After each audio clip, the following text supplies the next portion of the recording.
জেলা বিএনপির সভাপতি যারা জাকারিয়া তাহের সুমনের কাছে হস্তান্তর করছেন।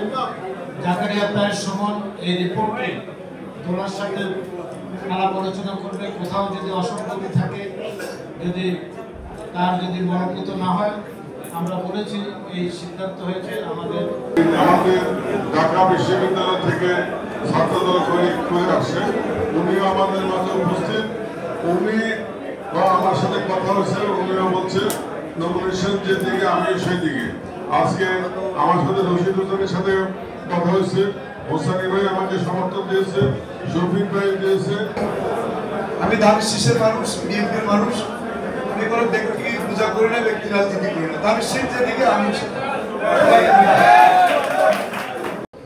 আমার নেতা কর্মীরা যারা আছেন, আমার জনগণ যারা আছেন,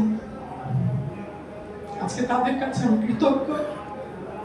আজকে এই কয়েক মাসে আপনারা আমাকে এখানে নিয়ে আসছেন।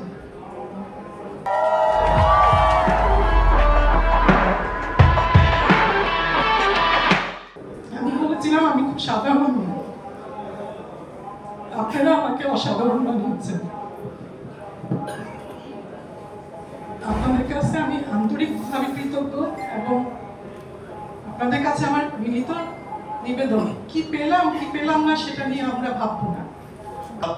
সভাপতি, কুমিল্লা দক্ষিণ জেলার সভাপতি এবং কেন্দ্রীয় বিএনপি কর্মসংস্থান বিষয়ক সম্পাদক জাকারিয়া তাহের সুমন সাহেব ছিলেন, এবং আমাদের কালাম ভাই, যিনি এই লাকসামের মাটি ও মানুষের নেতা, জনাব আবুল কালাম সাহেব এখানের সভাপতি এবং কেন্দ্রীয় বিএনপি শিল্প বিষয়ক সম্পাদক জনাব আবুল কালাম সাহেব, এবং আমাদের আরেকজন প্রিয় নেতা, যিনি আমার সৌভাগ্য হয়েছে এই রিপোর্ট আমি এখন আমার জেলা বিএনপিকে দিব নিরাপত্তার স্বার্থে।